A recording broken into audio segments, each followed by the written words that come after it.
We are ready to begin our joint Metro North and Long Island committees meeting. This month, Metro North Rail has the lead. And may I have this morning's speakers, please? Good morning.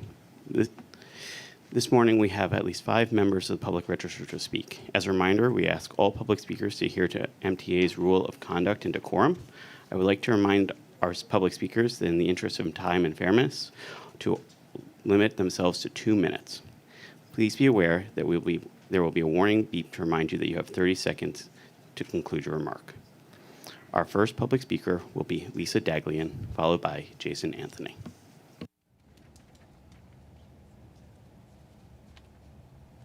Hi, good morning. I'm Lisa Daglian, Executive Director of the Permanent Citizens Advisory Committee to the MTA PCAC.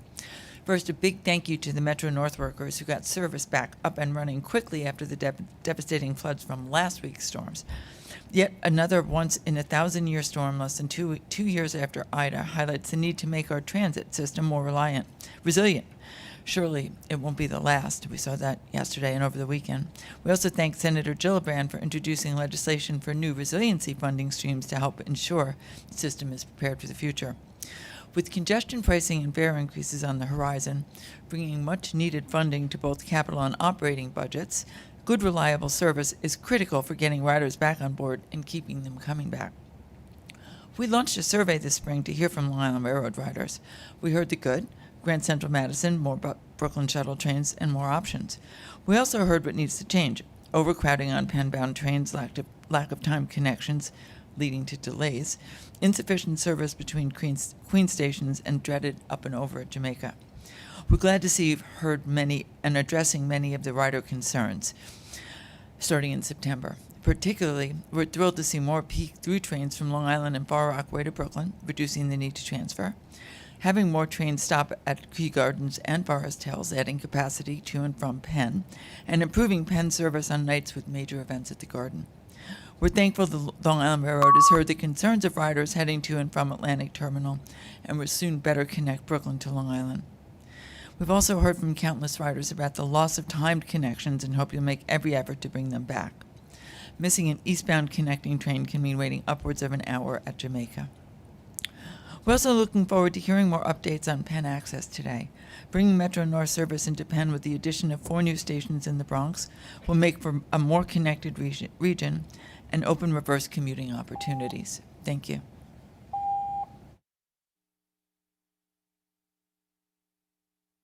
Our next speaker is Jason Anthony, followed by Andy Quinto. Good morning, Kathy. Good morning to the rest of the Commuter Rails meeting. Today's a happy day for me as a Brooklynite that lives within 5 minutes away from Atlantic Terminal, Brooklyn. I'm very glad that starting in September, we're going to have through service to and from Atlantic Terminal, Brooklyn during the morning peak, but we will love to see during the PM peak, like in the old days, because I would love to see trains going from Atlantic Terminal, Brooklyn to Long Island in the afternoon and during the weekends like in the old days.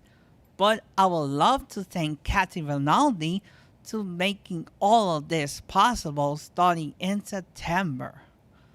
But I would love to see East New York Station fixed ASAP, because that station is in a very, very bad shape.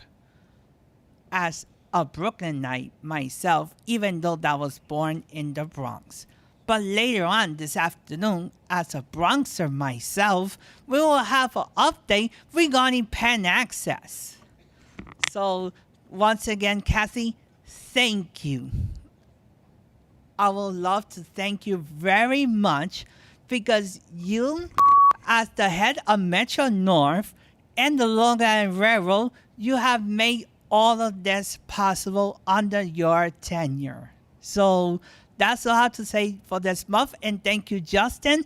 And I would love to thank Hector Garcia, that even though that he's enjoying his vacation, to making all this possible. So I'll yield the rest of my time. Thank you very much.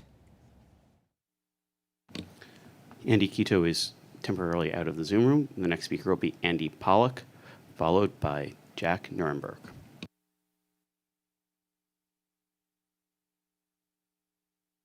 Good morning, everyone, and good morning, Kathy. Andy Pollock for the record, Passengers United. So let's get into a couple of these schedule changes that are at hand. I always like to thank the people on the Long Island Railroad for their transparency regarding schedule changes. The first notable one in August, as soon as I saw that in the committee book, I immediately notified my family members in Great Neck that they're going to be having 2 straight weekends of no service to Grand Central Madison. So if they're heading to the east side those 2 weekends, they better figure out how to make a Woodside transfer feasible. And that's all I'm going to say for that. And as far as the schedule changes, I'm glad we know the new schedules will begin on September 5th.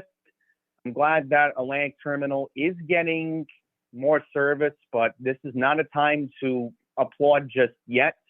There's still some changes that need to be made. Let's see what happens when the final product comes out. But more importantly, please keep the off-peak departure times on the Port Washington branch, the times that are from 10 a.m. to 4 p.m. on a weekday. I like them, and I'm just hoping the 217 train from Penn Station to Port Washington does not get touched, because that's a train that I would want to see continue to run out of Penn and not from Grand Central. And the last thing I want to mention is the schedule changes coming for September 7th and 8th. I'm hoping there will be enough trains to and from Penn Station for the Eagles farewell tour coming up at Madison Square Garden, because a lot of people complain that there's not enough service after concerts in general at Penn Station. So hopefully that can be adjusted on the fly. So with that, I'm going to yield my time. Kathy, enjoy the rest of your summer, and I will speak to you again in the fall. Thank you. Our next speaker is Jack Nuremberg, followed by Charleston D'Souza.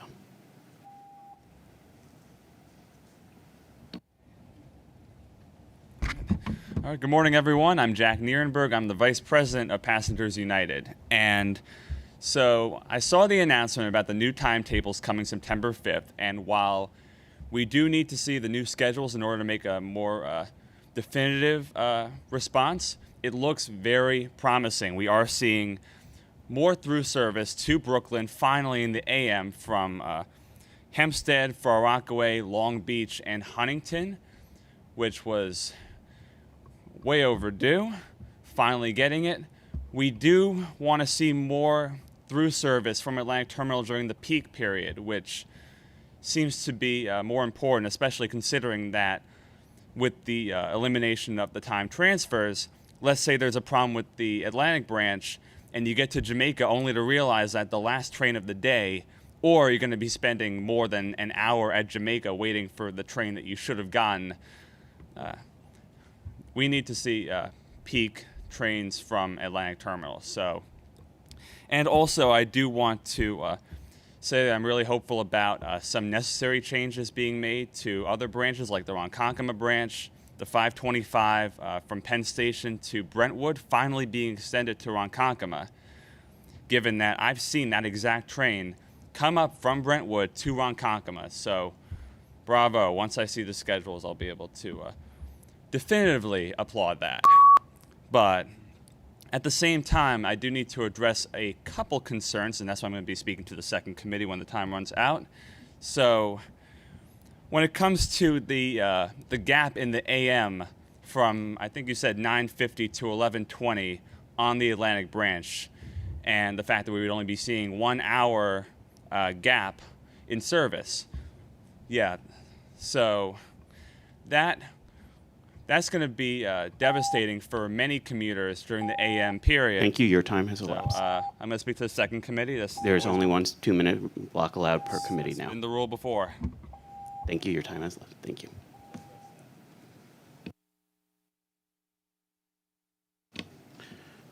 Our next speaker is Charleston D'Souza, followed by Christopher Greif. Good morning, Charlton D'Souza, President of Passengers United. And as my colleague was about to say, Jack Nierenberg, the fact that there are no shuttle buses between, 9:45 and 11, and the fact that there's going to be an hour, 40-minute gap in service from Jamaica to Atlantic Terminal, Brooklyn, is deeply concerning. And the fact that everyone is celebrating, saying, oh, service is coming back. Guys, look, read the board materials. Because if you read the board materials, you will see in the fine print, it says that they're doing track work because of the Dunton interlocking. So what I want to know is the MTA going to be providing an articulated bus where they pick up people at Jamaica and take them to Atlantic Terminal? You have to have alternative service. You cannot have people waiting at Jamaica for over an hour and 20 minutes. That's unacceptable, especially in the morning, and that's the time when a lot of people head in late. So you guys didn't think this through. And then y'all are cutting the Atlantic ticket weekly pass of $60, and now y'all are restoring service to Atlantic Terminal. So, like I said, the weekly $60 pass needs to be extended to city ticket. It should be available at Atlantic Terminal, Grand Central, and Penn Station at all times, because people need mobility to get around. And you guys want congestion pricing. If you want people to use the system, you have to have attractive offers. Like there should be a $3.75 city ticket, and there should be a $5 peak ticket. That's how it should be done. As far as the rules on committee changes where you cannot speak about Metro North issues now, I think that's illegal, what y'all are doing. There are two committees, Metro North and LIRR. So I would like to speak on my Metro North time, if I may. Thank you.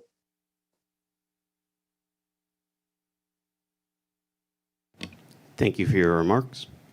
Our next speaker is Christopher Greif, followed by Alita Dupree.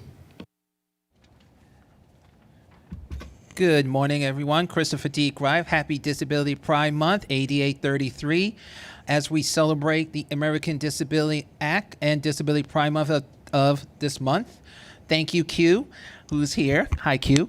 As we celebrate, we want to thank the Long Island Railroad and Metro North for a lot of things. Long Island Cares, Metro North Cares, and more accessibility signages. As we are getting more and more accessible into the stations, getting upgrades with a lot of digital and non-digital, we need to make clear that we want to thank our railroads, with an S, to thank you for always listening to us in our community. I do want to thank, as my other speaker spoke, thank you for increasing the Brooklyn branch of the railroad. I know that the elevators at Jamaica are not ours. They're the Port Authority's. So to everyone who are in the press or watching, listening, please remind that Jamaica Station is the Port Authority elevators. If you have an issue, please go to the Port Authority meeting, which is July 27th, and please remind them that they need to make sure those elevators are mandatory and fixed, and that's including the escalators. We in the MTA, and I know that the system-wide accessibility, the railroads are working, making sure that elevators are clean and fixed at all times. So please, let's make it very clear that if we see any issues and complaints, please put that into the customer feedback. That's what it's there for, to keep track of all complaints and concerns, and maybe put a compliment in if you see someone doing a fantastic job. The more we put in, the more things will get done.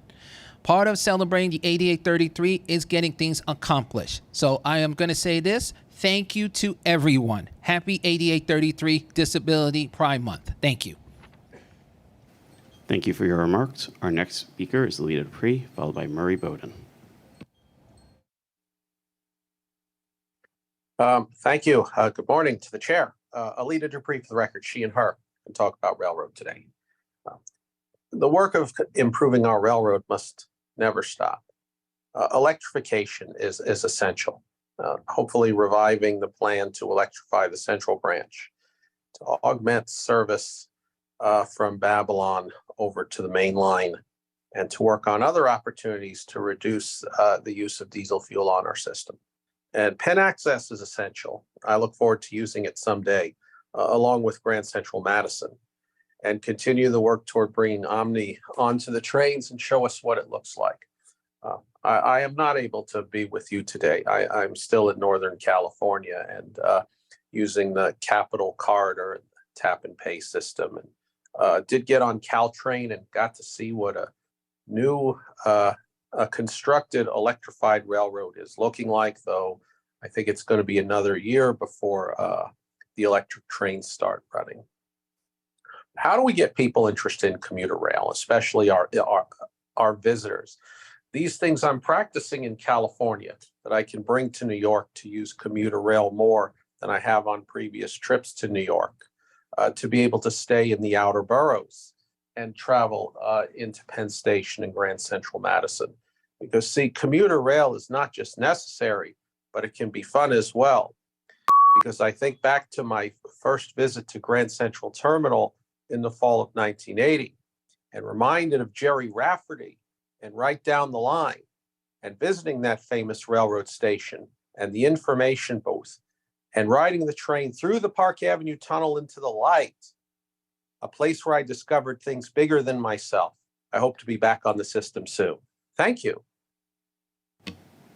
Thank you for your remarks. Our final speaker is Murray Bowden. Good morning. If any of you are wondering whether I'm losing my mind or not, I forgot to put you on a calendar. I forgot to come this morning. I missed 2 meetings. Yeah, I walk a little better. I got 2 electric wheelchairs. You know what I was going to say, Kathy, so I don't have to say it here. But what I do have to say is it is being learned to be flexible. Dave, if I had gotten here before the meeting had ended, it should have been possible for you to say, Murray was delayed, we're changing the rules, we're going to let Murray speak for 2 minutes. What's that say? That means that we change rules on the fly. That's what Shapiro did with I-95. He said this road's going to be open in days, not months. How'd he do it? He made it happen. We have to change the way we've been thinking all these years and do it differently. Some of you have gotten a message about, dressed like us, we don't wear ties. I grabbed the wrong clothes to come out this morning. I got yellow glasses because it increases the contrast. My hearing aids ain't working right. I can walk a little further because I got 700, almost 800 hours of physical therapy behind me. I don't have to spend too much time here. Think about doing it somewhat differently, quick, because we ain't got time. Thank you for your remarks. That concludes our public comment session for today's meeting. Thank you, Andy, and thank you to this morning's speakers. We're moving on to the agenda. Item number 2 that is in your board books, that's the Key Performance Metrics Report. And now we're moving on to administrative items, which is the approval of the meeting minutes for June 26th. Are there any corrections or omissions? If not, I move to approve the minutes. May I have a second? Second. Thank you, Mr. Chu. All in favor? Minutes are approved. Moving on to the 2023 work plans. Kathy, are there any changes to the work plan for either railroad? No, there are no changes to the work plans. Very well. If we can now hear from you with regards to the reports for both railroads. Thank you so much. Mother Nature unleashed a summer torrent on Sunday, July 9th, as biblical short-term rain totals and subsequent flooding throughout the Hudson Valley led to washouts, fallen trees, and high water conditions along our right-of-way, which led to service suspensions along the Hudson line north of Croton-Harmon, as well as the upper Harlem line on the Wassaic branch. Justin Vanashek, who really led the operational recovery, will provide full details of this event and its aftermath in his operations report. I also I would be remiss if I did not call out Mike Loney, who was our VP of Engineering, who led the MOW effort in recovery. But in addition to that, I want to thank every responding employee for their fine, incredible work to recover from this storm. There were crews who cleaned up and refortified the right-of-way in multiple spots. Workers supported temporary bus service. Our customer contact specialists fielded more than 700 calls, handled more than 200 chats and 200 social media inquiries on Monday alone. All of these efforts taken together were really impressive. And I also want to call out our friends at C&D, who also provided invaluable support in recovery and resiliency efforts in the affected area. It's no surprise that both railroads are no strangers to extreme seasonal weather. We talk a lot about winter storm preparedness, and it often gets the lion's share of the coverage, but summer, as we're learning, comes with challenges of its own. We prepare for all of it, and when the summer heat comes around, both railroads' maintenance of ways crews ready their respective systems to the greatest extent possible to combat whatever comes our way. By and large, interestingly enough, the methods used by both railroads are very, very similar to one another. When temperatures rise, steel rails expand, and this can create heat kinks and misalignments in vulnerable areas. Both railroads deploy heat patrols during unusually hot weather and proactively increase track inspections and stage extra maintainers in key risk areas. Both railroads closely monitor their power systems during extreme weather. Metro North increases patrols of catenary wire in the New Haven line. In addition, as part of a pilot program that dates back to 2018, Metro North has also begun applying reflective paint to running rails to cool down the temperature and reduce expansion. The curve in the vicinity of Rye Station is now painted yearly, and we found that the paint has led to a 15-degree decrease in temperature on the running rails. The west approach to Walk Bridge in Norwalk, Connecticut has received a similar treatment, and more areas are under consideration for future applications. In preparation for pending storms and the potential for flash flooding, Metro North MOW forces conduct track inspections in flood-prone areas, ensure adequate inventory of key materials, and prepare work equipment for rapid deployment. Long Island has quite different terrain. It's flat as a board and surrounded by water, but it has its own known trouble spots, and Long Island Railroad deploys pumps and manpower to those key spots in order to manage flooding risks. As we all know, vegetation really explodes in the spring and early summer, which is why vegetation management efforts are a key component to keeping the right-of-way as clear as debris as possible once extreme weather strikes. Both railroads have vegetation management and tree trimming programs to clear vegetation along the right-of-way. At Metro North, the EAM and maintenance away teams review tree data to identify correlations between various weather events, tree types, and the resulting damage and/or impact to rail operations. And on the Long Island Railroad, additional high-tension and communications forces are employed to respond to down poles or wires in advance of anticipated high-wind events. And the track department supports these types of events with grapple trucks in order to remove down trees. So shifting from risks to ridership, I want to just give a brief word about our summer ridership. As we talked a little bit last month, the spring was really fantastic. Weekday and weekend post-COVID riderships for both railroads were as common as spring flowers, with customer numbers surging in the wake of our introduction of full GCM service. Predictably, though, ridership has slowed down a bit now that summer is in full swing and people are taking vacations. Weekday LIRR ridership totals still top 200,000 with some regularity, but things have calmed down a bit following the May-June surge that we experienced at both railroads. Not necessarily a bad thing, not necessarily an unexpected thing, and we fully expect ridership to climb once again after Labor Day. A return to seasonal patterns is healthy and welcome after the last few years, which were far from normal. A little later on in this meeting, MTA Chief of Strategic Initiatives John Kaufman is going to present the results of the biannual customers count survey for both Long Island and Metro North.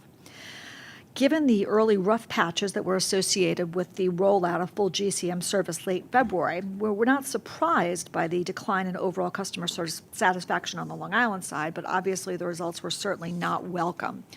As we've been happy to hear from some of the public speakers today, the September 15th schedule change contains some major improvements that directly address some of the most consistent complaints that we've been hearing about the new service plan.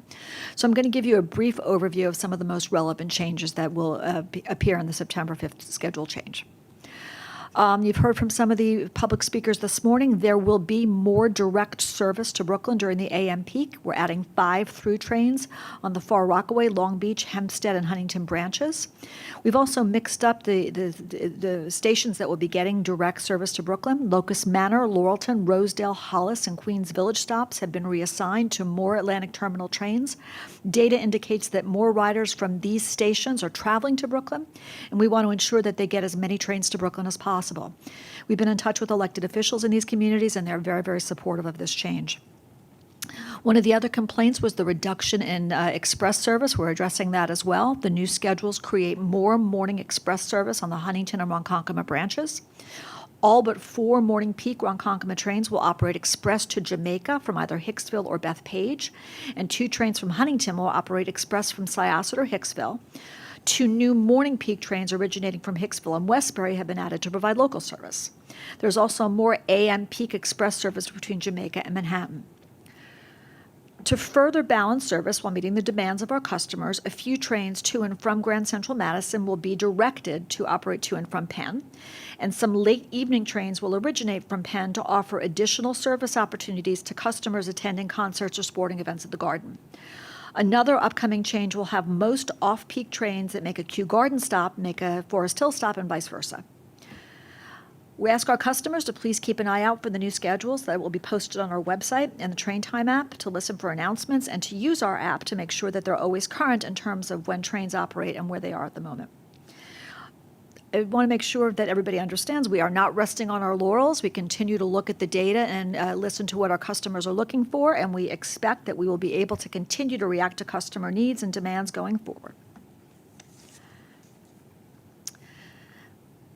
Just a little bit about the Blue Ribbon Panel report and how the railroads have begun to mobilize to be able to address this very important issue. In an attempt to stem the tide of an increasing and costly problem across all MTA agencies, the Blue Ribbon Panel first convened last year to combat fare evasion across all the MTA agencies. They analyzed causes, challenges, and existing conditions for each agency and provided recommendations in the report that was issued back in May. This month, we're reporting out on some of the initial work responding to this report. We very much appreciate the panel's work and certainly share the concerns of all of our stakeholders. Combined, the Long Island Railroad and Metro North lost an estimated $40 million in revenue due to uncollected fares in 2022, though I'd note that one of the panel's recommendations is for us to take a closer look at the methodology for calculating fare evasion on the commuter rails to give us better confidence that we understand the scope of the problem, especially given changes in ridership post-COVID. For the commuter railroads, fare evasion doesn't look the same as it does on the subways and buses. Unlike the subway, our systems are open. There are no fare arrays or other physical barriers, and conductors actually go from customer to customer to collect mobile or paper ticket fares after the customers are already on board. The panel categorized fare evaders into several groups, and on commuter rail, we generally find that they fall into one of 2 groups. You've got the opportunistic fare evaders who evade the fare by taking advantage of a free non-commutation ride via an uncollected paper ticket or an inactivated mobile ticket.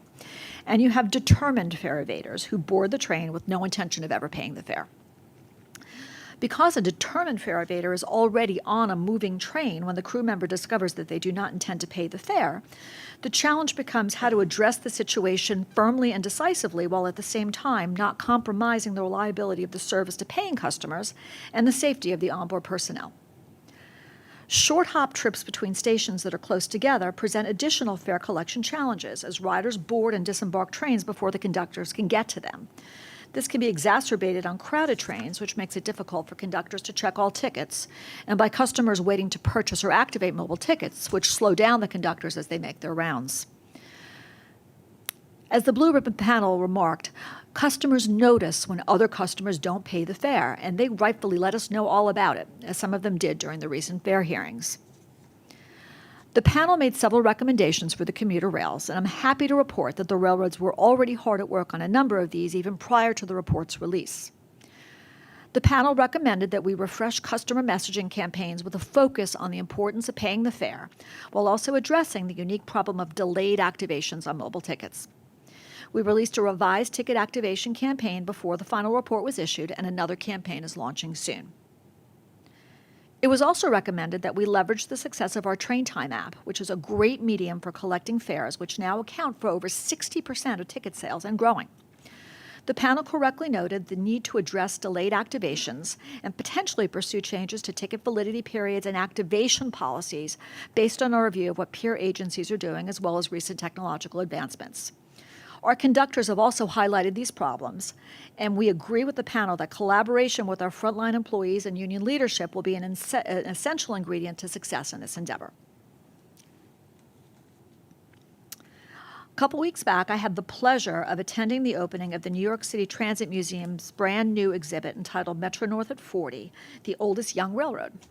The exhibit is a snapshot, actually many snapshots, of an institution whose determined employees lifted it from humble beginnings to one that consistently receives high marks in safety and customer satisfaction, as you'll hear from John in a couple minutes.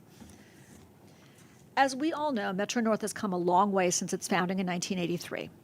At that time, rail transportation was generally viewed as something that had had its day long ago, and many people seemed to prefer sitting in traffic in their cars to a train that may or may not have gotten them to their destination.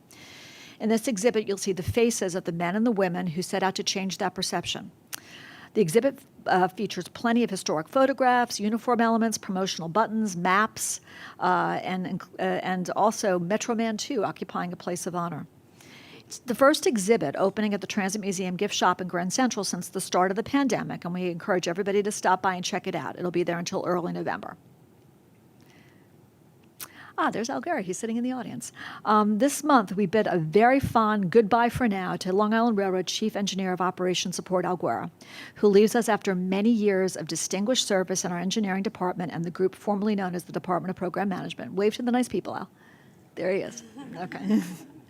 One of the true good guys in the industry, Big Al, first brought his amazing organizational skills to the railroad in 2006 as assistant project manager, and he's been a tremendous asset ever since.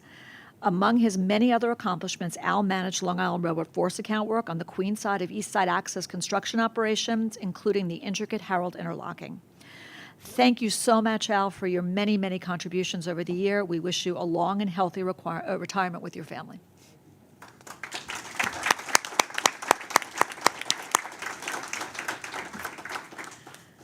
All right, so this is actually fitting because I know we talked about a retirement. Now we're talking about retention and attraction. I'm often asked, what is the biggest challenge that we have as an organization, both organizations actually, for an entity this size and in a region this big, attracting and retaining new talent as good as Al is near the top of our list, if not at the very top of our list, especially since COVID, which changed just about everything, including the nature of employment itself, which is precisely why we were so excited to welcome a cohort of 28 new engineering trainees to the Metro North family on June 28th. The 18 months of training that they'll undergo, plus on-the-job education that they'll receive throughout their careers in maintenance of way and equipment maintenance, will be nothing short of world-class. This is all part of a concerted organizational push to build the MTA talent pipeline like never before. It manifests itself in open and active recruitment on social media, our digital networks, job fairs, open houses, college and technical high school outreach, employee referral programs, and the like. The job opportunities are endless. They range from entry-level positions, many of which don't require a bachelor's degree, all the way to skilled professionals. Before I get to our final item, I just wanted the committee to note that financial reports, which are typically distributed with the committee materials, were not completed in time for this meeting because of this month's accelerated meeting schedule. All financial reports will be distributed through Director's Desk and posted on the MTA website before the end of the month.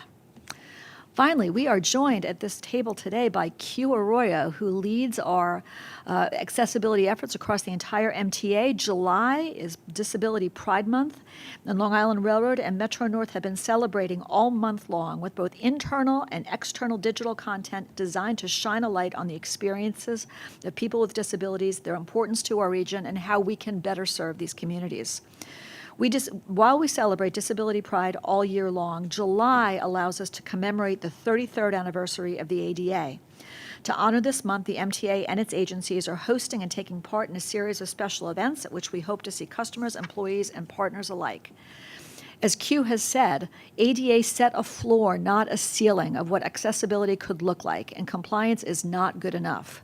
We couldn't agree more, so both Metro North and Long Island Railroad will continue to enhance every part of the journey, from station access to the way we disseminate customer information, in order to make our entire system more accessible for all. We thank you for your partnership with us, Q. We look forward to working with you in the future on all of these important endeavors. Thank you. This concludes the President's report, and I'm happy to take any questions that anyone might have. Any questions? Yes, Neil. So, Kathy, one of the things that's happening with climate change is, as you well noted, it's happening more often, it's happening in a more severe way. I think the public knows this by just experience. I'm not sure they know it by our expense. And so I'm wondering, is it worth expanding, defining the amount of money we're actually spending every year towards that? And I say that because if you look at our P&L statement, we clearly have emergency costs. We have, as one of your colleagues was saying earlier, we have weather costs. But I wonder if it's worthwhile now really considering this, obviously something I'm talking about with Kevin, but whether we actually explicitly identify how much we're spending on an annual basis to combat these sort of more, I'll use a phrase that's probably over dramatic and extreme weather situations. Because, like, for example, what happened in the Cold Spring Tunnel and the underpass, I mean, the thing was unbelievably flooded. I own a building, as you know, at the Garrison train station, coincidentally, and I had a half a foot of water in my basement over the course of like 4 hours it came in. Amusingly enough, it all sort of went out, or most of it went out like 4 hours after that. But it has become a bathtub in that part of our area, and we can have that both in Metro North territory as well as Long Island. So, thoughts? Yeah, no, I think that's a really good idea. I mean, I think we're very focused, and under the leadership of C&D, on some of the longer-term capital resiliency projects. But I think to your point that there's not sufficient recognition of how it hits the operating budget. So we have a tree trimming budget, and we have a emergency busing budget, and all these things that you need to call upon when you are dealing with weather of this type. All the extra coverage just to make sure there's a lot of elements to being prepared for these storms. And one of the things that we've been talking about since the rain last week is that a hurricane is one thing. It's coming. You can prepare days in advance. You have a plan that you're able to implement. When you have a threat of thunderstorms every day all summer long, it changes your ability to be prepared, and it, to your point, can get very costly after a while. So no, I completely agree with that. We did obviously separately track our expenses associated with this storm, which we need to do. But no, I think to sort of have a broader conversation with respect to the operating budget impacts of needing to prepare for this kind of weather, I think that's an excellent idea. Yes, Mr. Brown. Thank you, Blanca.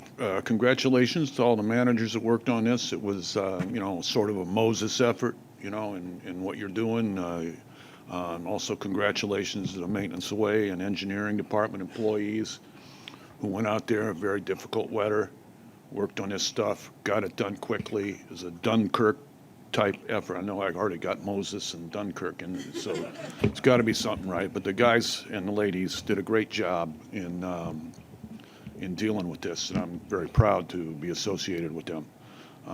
And as to Neil's point, which I think is significant, and I hope you look into this over time. This is sort of with us at Metro North, particularly, it shows a lot of the specific characteristics to Metro North and the predecessor railroads, when they were built, how they were built. We have to move more people closer to the water table than any other system in the country. I know I'm familiar. I mean, I used to represent Metro. I used to represent California systems, and it's nothing like this. I mean, we're practically running underwater anyway. It's a beautiful ride along the Hudson until the storms come in. And I do think over time, if you were to compare these emergencies over time and how they've affected us, you'll get a chart that will show this. And this is it's a, like I said, canary in the coal mine thing for the climate change stuff. First, I want to say how proud I am too. I mean, I could not be prouder of the way that people just responded like you wouldn't believe. Both in the teeth of the storm when it was just terrible out there, roads were all washed out, but also just to mobilize as quickly as they did to get it back. It was really nothing short of extraordinary, and I could not be prouder of the people who were out there. But the other thing I want to say, and we've talked about this a little bit too, a lot of it depends upon how the storm's set up, right? With Ida, it was Yonkers and Dobbs Ferry. We have locations that flood a lot in the Bronx. So it's to your point, it's a vulnerable railroad, but the Hudson Line isn't the only story. Unfortunately, there's a lot of vulnerable locations that we're going to need to deal with. No, certainly there's plenty in Connecticut too. Yes, Mr. Gluckson. Representing riders did a great job. I guess this had some having to do all this work affected your ability to do what's listed further report, your goals for the year, as far as track and maintenance and stuff? Not yet. Well, Yeah, I mean, I think. you should get yeah. credit. You should get credit for all this Yeah. for people who are looking at the reports who don't understand it. Yeah, no, I get that. I mean, I think, we're still hopeful that we'll meet our goals. Any other questions? No, I just want to comment, it's more likely somebody will blame for all the overtime that was worked in the 95-degree heat with 100% humidity. Thank you. I actually have a question regarding the review that you did, Kathy, on the fare evasion recommendation. So when you were talking about the two types of fare evaders, if someone from your staff can talk a little bit about how conductors are trained, in particular to address the determined fare evaders. I know there's a lot of tension. There could be potentially a lot of tension, a very uncomfortable situation for those who are sitting nearby. If you could comment or have staff comment. Sure, and you may want to jump in as well. I mean, I think that on both railroads, there's a concerted effort to instruct employees on de-escalation training in terms of just making sure that these confrontations are professional and do not lead to more heated confrontations. And I think that's still a bit of a work in progress with respect to the de-escalation element of those in those encounters, but. There are specific instructions now with respect to what to do if somebody doesn't intend to pay the fare. There's more of an effort to seek the assistance of law enforcement. We're very, very appreciative of the work that we've been doing with the MTA PD to have them come out more frequently in the event that somebody is a determined fare evader who does not want to listen or comply with the recommendations from the conductor. I think this is very much a work in progress, but I'm very gratified by the support we've gotten from the PD recently, and we continue to refine and work on de-escalation training so that we can keep those encounters professional and keep our conductors safe. Yes. Yeah, so just to add to that, I mean, that's 100% correct. And, I guess what needs to be said is that the train crews obviously can't enforce, right? They can only collect the fares and do their best to get as many fares as they possibly can. And yeah, we are at a point now with even though the numbers are improving, we still have concerns with harassments and assaults on our trains. So with the help of the MTA PD, things have been moving in the right direction, but our crews still are prioritizing staying safe. That doesn't mean to, walk away, but in some cases it does mean walking away. And when other customers see that, I know and can relate, to how frustrating it is. It's hard for me sometimes to encourage some of our own members to not take the fare collection so personally because it can get them hurt. So it's a work in progress, like you said. I think on the MTA's end and on leadership's end, all of us together, as simple as we can keep the fare collection procedures and the policies and consistent when we are approaching a time now where we're coming into a change in the fare and tolls, and we're combining city tickets and we're making some changes. We have to really be patient to deliver the message properly so the continued confusion doesn't elevate things, if that makes any sense. No, I completely agree with that, and that was actually one of the other recommendations in the fare evasion report was seeing what we could do to simplify the number of fare products that we have to be able to make it a more straightforward process. I think train crews on both railroads recognize that collecting the fare is a key responsibility, and we need to continue to make the changes and the refinements to make it as efficient a process as possible and as non-confrontational a process as possible.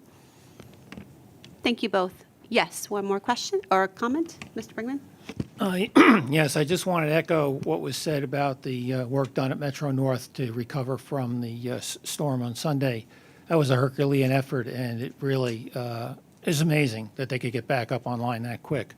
I also wanted to thank Kathy and Rob for continuing to listen to our commuters with the concerns that they have about the schedule, and glad to see that you're admitting that it's going to be an ongoing process so we can even make further changes further on down the line.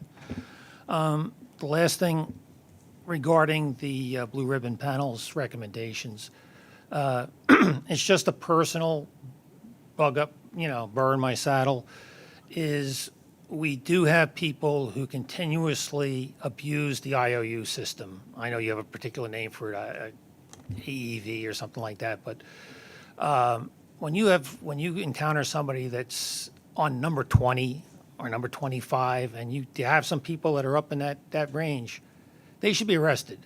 That's not fare evasion. That's theft of service, and publicize it when you do. Get send a message out to everybody else who's doing it that it's not going to be tolerated anymore.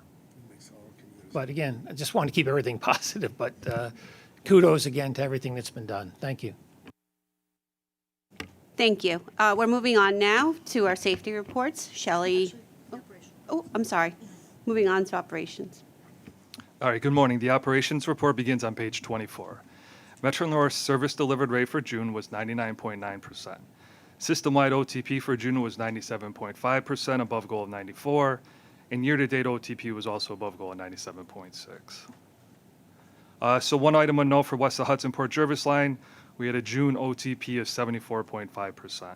On Sunday, June 25th, New Jersey Transit reported a lightning strike at CP Camerons, which resulted in a fire that destroyed the CIL. As a result, coal lines were down between Ridgewood Junction and Suffern until local control could be established. This required all trains on June 26th to be talk past signals.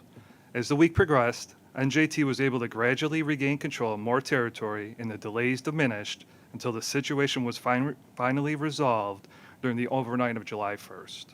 The delays incurred from this singular event accounted for nearly 50% of all delayed trains for the month. Moving on to the fleet, the MDBF was over 300,000 miles in May, above goal of 175, and year-to-date MDBF was also above goal at 412,000 miles. So now moving on to the weather events.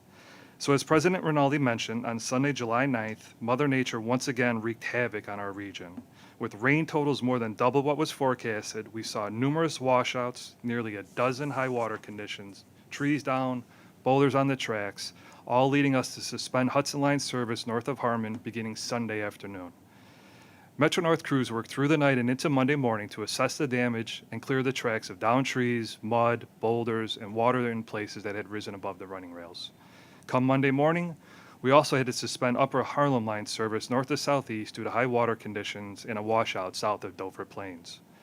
After the Monday morning rush, we were able to begin providing limited load-and-go bus service on the Hudson Line, making stops at Harmon, Cortland, Beacon, and Poughkeepsie.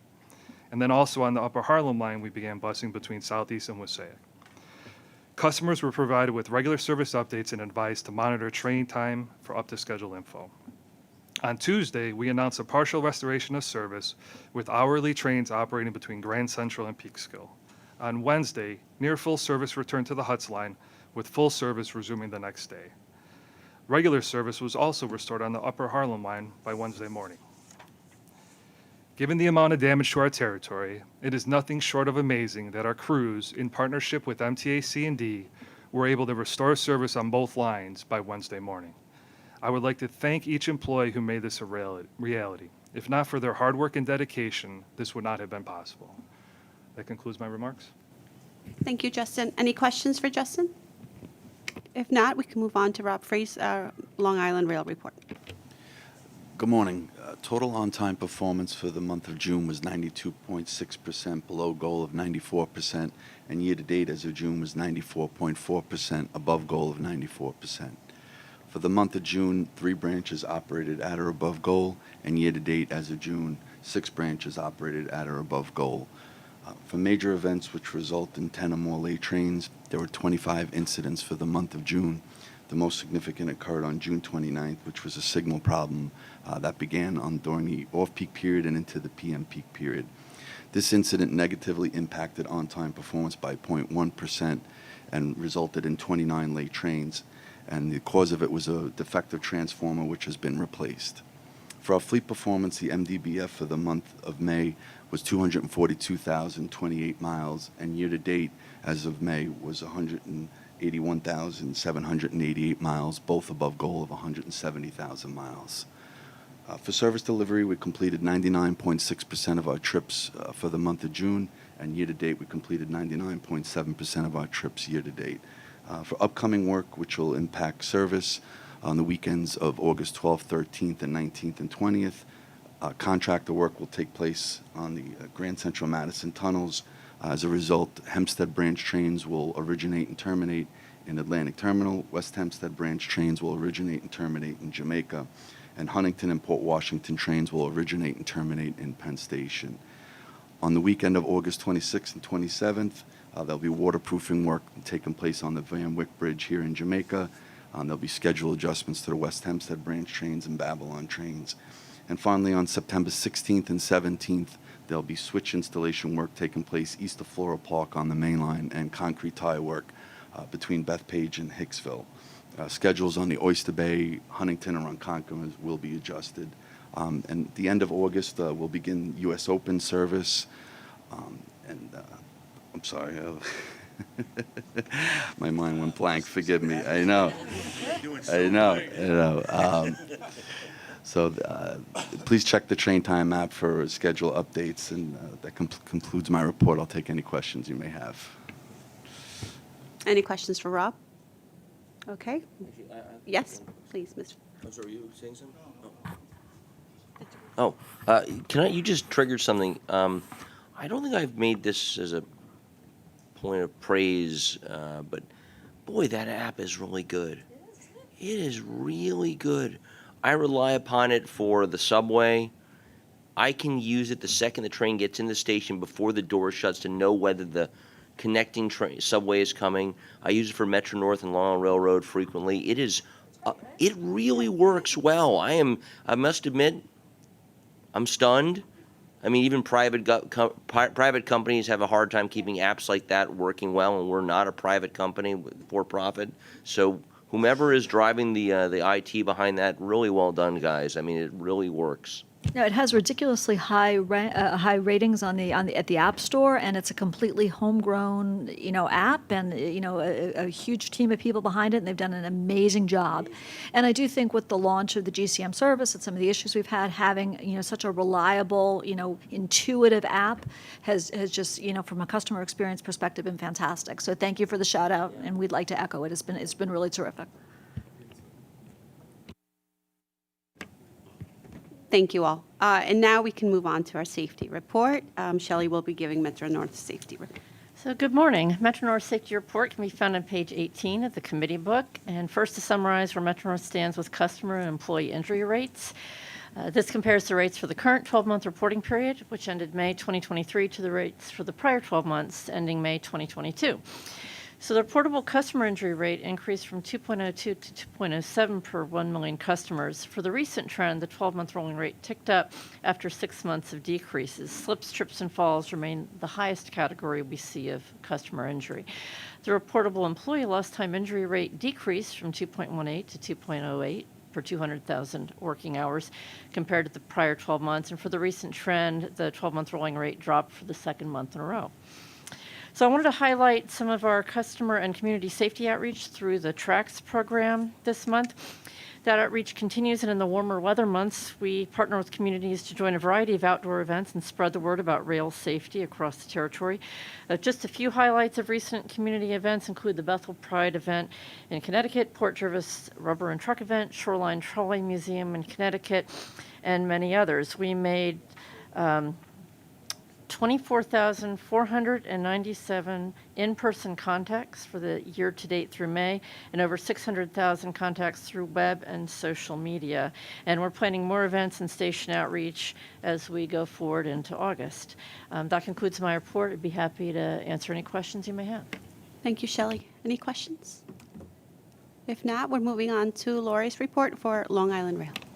Good morning, everyone. Similar to Shelley, we are reporting on our safety performance through the end of May, and that can be found on page 28 in your books. So for our customer reportable injury rate, we had a slight decrease from 2.6 to 2.24 per million customers. And for employees, we had a slight increase from 4.07 to 4.42 per 200,000 hours worked.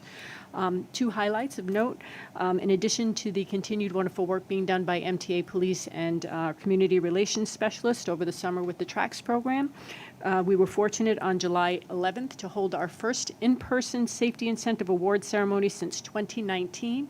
Labor leaders and representatives from management leadership gathered together to recognize employees who had been nominated by their peers for extraordinary acts of safety in 2022. I'm happy to take any questions anyone may have. Thank you, Lori. Any questions? If not, we're moving on to the MTA Police Report. Good morning. In regard to crime on the rails, major crime on the Long Island Railroad and Metro North remained low. And as ridership increases, the first half of 2023 saw the lowest crime rate since 2019 at the start of the pandemic. For June 2023, of the 11 police districts, no district had more than 6 major crimes, with 4 of the 11 experienced no major crimes in the month of June at all. That said, larcenies are still a major concern. The overwhelming majority of these larcenies are a result of property stolen from unattended baggages and sleeping passengers. And in the summer months, with the increase in the use of bicycles to commute to the trains, we see an increase in bike thefts from the rail stations. In response, we've increased patrols around the high-risk stations, which has resulted in arrests of persistent bicycle larcenists.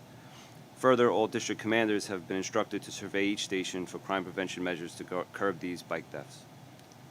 Shifting away from crime, the department continues its strategic plan to increase officer training, including leadership training. This year, we increased the size of the training division, as well as the number of field training officers. We are also in the process of training over 50 new sergeants on leadership and frontline supervision. And finally, last month, the department was honored to receive the FBI Trilogy Award.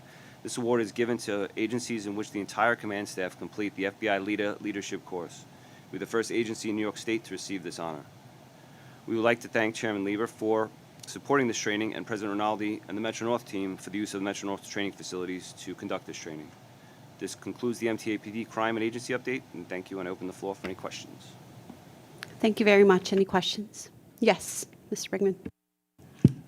Yes, as you know, a couple of months back, or maybe just a month ago, we have a new policy regarding the scooters, the electronics, the battery-powered scooters. How have you communicated that down to your guys in the field? There was a policy memo that was released. There was also it's a read and understand, meaning they have to read and understand it, and they have to report back to us. It resulted in the increase of summons issuance, especially in Grand Central Madison with that long corridor, with people riding on the scooters, and also in Grand Central Station now. To lesser extent than Grand Central Madison, but it has definitely increased in summons issuance in that area. Okay, thank you, sir. Glucksman? I commented, thank you, last month about the details of arrest are missing from this book, and they are presented in the transit book on the hate crimes. It's important that we know and recognize how many there are, and this data, I said the second month in a row, I don't see it in this book. Okay, we'll get that to you. Thank you. Any other questions? If not, let's move on to our customer count survey. John Kaufman will be giving us a run-through. Hi, good morning, everybody. My name is John Kaufman. I recently absorbed the Customer Market Research Group into my Strategic Initiatives Group overall, working closely with Shanifa and operating agencies to make sure they're getting robust customer perspectives and insights to better shape their operational plans. I'm pleased to present the findings of the Spring Customers Count today for both Long Island Railroad and Metro North. The spring survey was conducted to obtain ratings in key drivers of customer satisfaction. We also wanted to share insights around the Grand Central Madison service for the Long Island Railroad.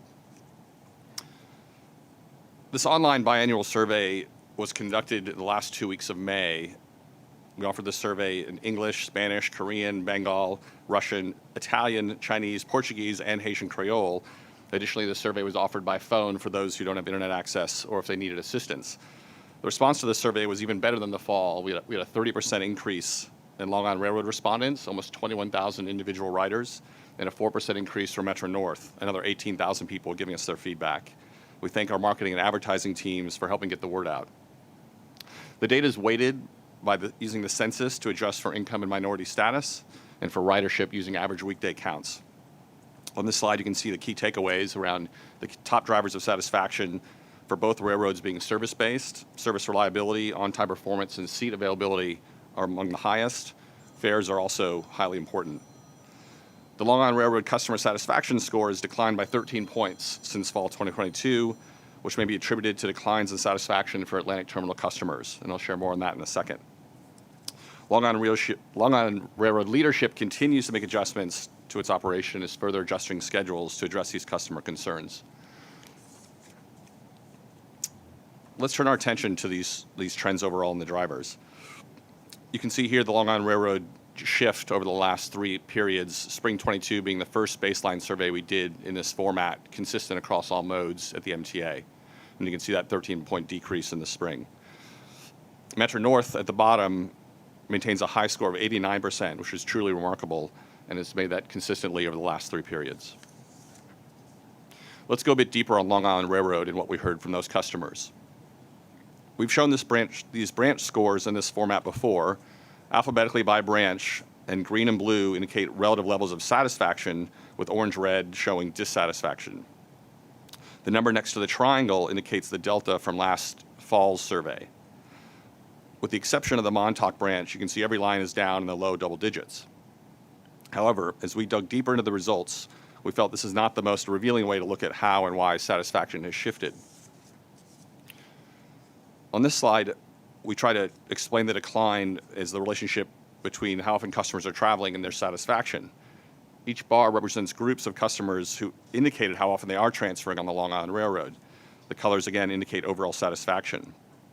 While we've added amazing new terminal at Grand Central for East Midtown travelers and many more options for all, the resulting schedule adjustments meant many folks may have to transfer to get where they want at the exact time they want. This slide shows you that those always transferring in the far right bar are markedly less satisfied and represent just over 20% of our respondent base. The Long Island Railroad team has worked quite hard to improve the transfer experience, including earlier platform assignments, more connection possibilities shown easily in train time, and you can see some of the benefits in those positive trending arrows. In this slide, those numbers next to the triangle indicate the improvement since April, when we also surveyed 3,000 customers on their Long Island Railroad experience.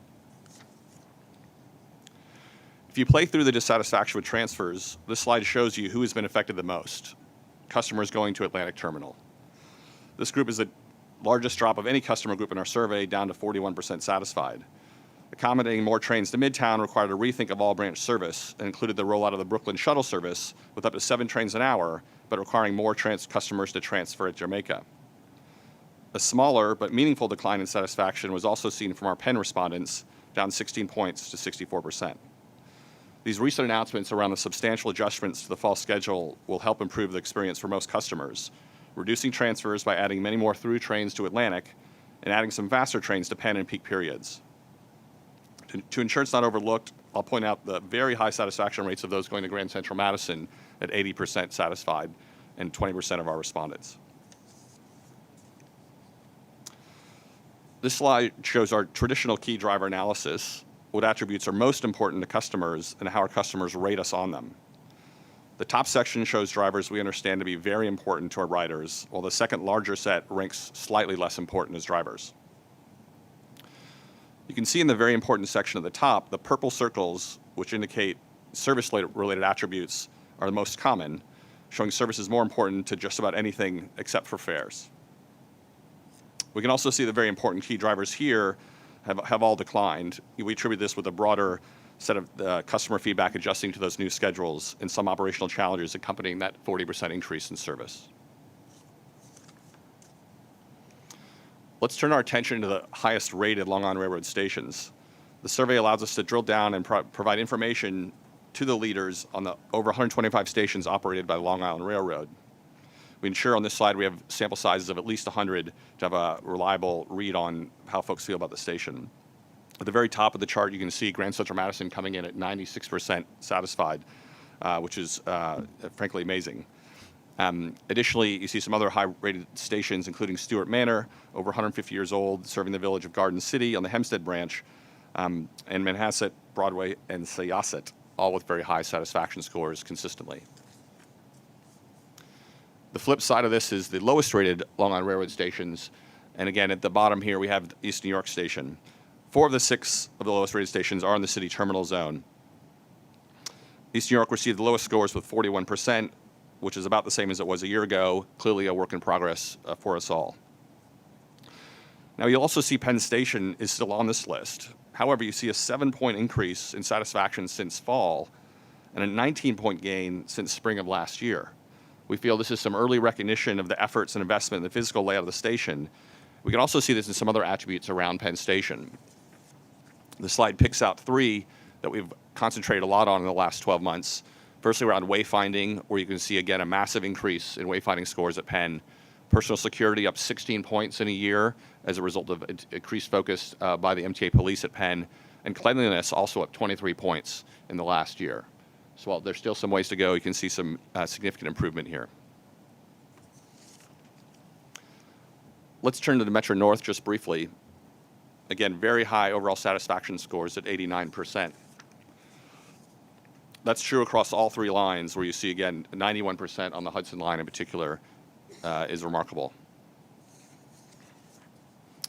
If you look at the key drivers for Metro North, they're very similar to Long Island Railroad, and mainly the most important ones have to do with service-related attributes. You can see on-time performance at 86% of the top continues to increase, as service reliability also held steady at 89%. Seating availability was the 3rd most important attribute, that 3rd bar, where you see a decrease of 11%. This correlates directly to the ridership increase we've seen in that period of time, which has been substantial over the last 6 months. And again, at 78%, I would say it's still quite high overall in terms of folks being able to find a seat. I'd also point out the safety-related elements here, which the red dots also score quite high, although down a little bit in this period. Looking at the Metro North stations, again, some incredibly high scores in the high 90s here along the Harlem upper and lower lines. And we see that underneath this, very high scores on personal security, cleanliness, lighting on programs, and signs and wayfinding. The lower ranked scores, here you see Harlem 125th being the lowest rated station, again, an area that we continue to focus on.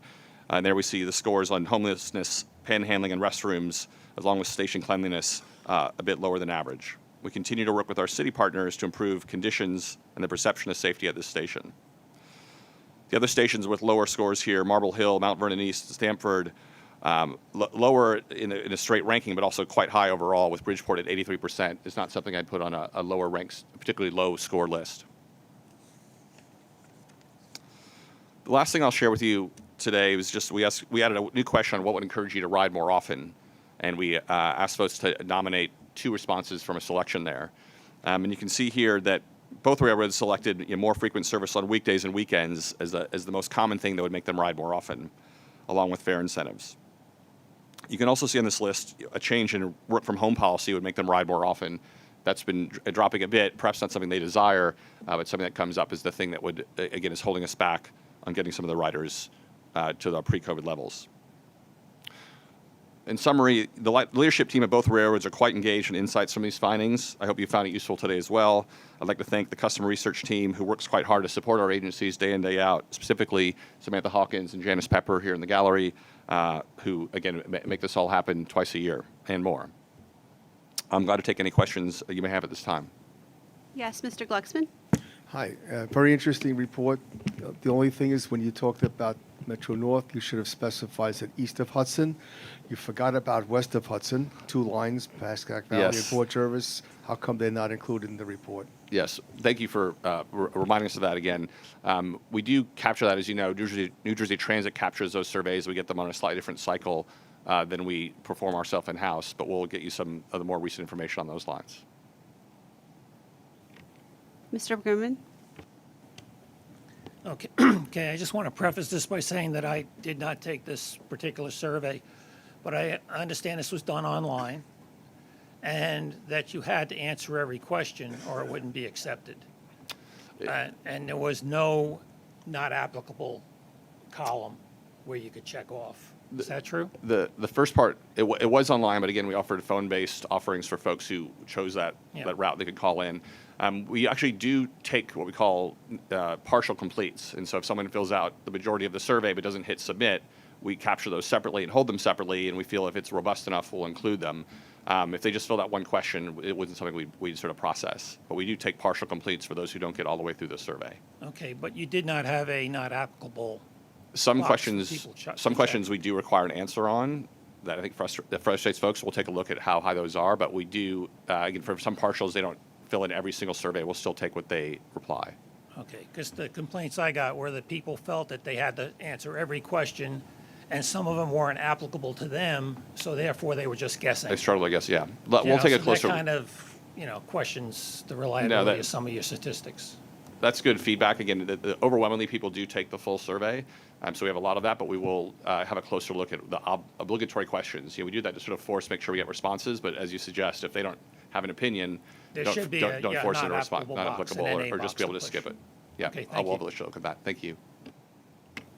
Any other questions? Yes, Mr. Brown. Yeah, in that regard, the total number I got on here, you had a lot of numbers you put out here, and I enjoyed it all. I thought it was a very deep and wide survey, but what's the N here? I thought it was 3,000 respondents. Is that both railroads? No, sorry. The Metro North or Long Island Road's about 20,000 individual riders and okay. 18,000 for Metro All right. North. All right, so maybe I was completely. No, I did say 3,000 at one point around a short survey we did in the interim to get some feedback from customers very early in the Grand Central service rollout. Okay, 20,000. Do you consider that a big number? Yeah, it's a very robust sample. Probably one of the transit number is 80,000. It's probably one of the biggest surveys in the New York region. Well, it's also all people that stepped up, right? People have opinions about the MTA for sure. Right. Now, I got a couple things. It's a fascinating survey, and you could dig very deep in this, and I hope you guys do. And you probably have some more nuance to it than we're going to see. But one thing that I found fascinating is the problems, the friction that was caused by eliminating so much direct service to Brooklyn, and which you guys are addressing now, and I'm glad you are. I hope you get it completely addressed. I hope part of that addressing is reverse peak service through as well. But I understand the thing that I find interesting is your dissatisfaction rose, or your failure to satisfy rose so high on the Atlantic branch at the same time that ridership increased so radically on the Atlantic branch. And what I think the weight of that and the message is for us as mass transit advocates is that the value of increasing service, knowing there's going to be a train there in 12 minutes or 8 minutes or whatever the hell we're doing now, really draws a lot of people. The message is run more trains, you get more commuters, regardless of where it would occur. That it occurs in Brooklyn, the Brooklyn-Jamaica interface or interconnection is important, but I think if you did that with any branch, you run more trains, certainly out east. If you ran more trains out east, you'd get more riders. That's clear to me from this. If people are dissatisfied with it, yet they're piling on the train. So, I think it's going good, and what I've heard about you're going to be doing with citywide commuter rail service, it's just developing, certainly with regard to the Metro North stuff, because we're not in a pen yet. It really looks very positive for increased ridership to me, Yeah, all customers, they always want more frequency for sure. And I think, again, the adjustments that Rob and the team have made are quite surgical and really thoughtful about different points of input, including a heavy set of interactions with my team on what the customers here are saying. I think it'll make a big difference. And I think to Kathy's earlier point, change is hard, and there was a pretty radical change in February. But we're seeing the numbers get better and better. And as people get used to the schedule, I think they'll see it for all the benefits it has and the flexibility that wasn't there before. Thank you. Thank you for your presentation. We're moving on to agency information items. Kathy, can you walk us through these? Sure. The Metro North information items will come first. There's the track program quarterly update. There's the Grand Central Terminal Retail Development update. I note that there are some folks here from MTA Real Estate if there's any questions on that item. And then there are 3 real estate items that are here really just for informational purposes. They will be going through finance as real estate items this afternoon. Permanent easements with Amtrak for Penn Access. Actually, a number of items for Penn Access, but those will be going through finance this afternoon. Any questions about any of the Metro North information items? Okay. Moving over to the Long Island information items, there is the September timetable change and track work program summary and the MW quarterly update. We've talked quite a bit about the timetable change. Any other questions about these information items? Okay. The finance reports, as I mentioned in my remarks, are not in the book this month. And then we have one Long Island Railroad procurement, and Richard Mack is here to run us through that procurement. Good morning.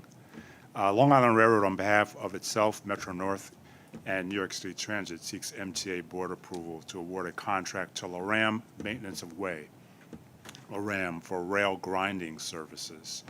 Rail grinding services are needed to optimize wheel-rail interface and maximize wheel-rail lifespan. This process is the most effective practice to control the effects of rolling contact fatigue on the running rail by restoring the rail profile to its maximum value of the rail. The benefits of the rail grinding program include reduction of broken rails, extension of rail life, extended track component life, and the improved rail ride quality and passenger comfort. The contract is for a 2-year base term with 3 one-year options.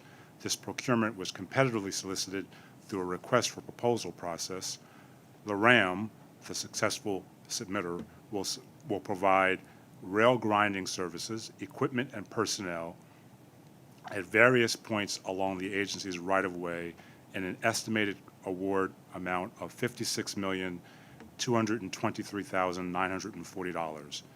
It's broken up into a 2-year base contract of $22 million plus 3 one-year options for a total of $33 million, subject to an adjustment based on a price index formula set forth in the contract terms and conditions. I submit this contract to the board for its approval.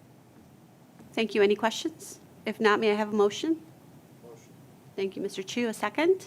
Second. Thank you, Mr. Seckerman. All in favor? Aye. Motion carries. Thank you, Richard. And now we are adjourning our meeting. If I could have a motion in a second. Motion. Thank you. Second? I second. Meeting adjourned. Thank you all.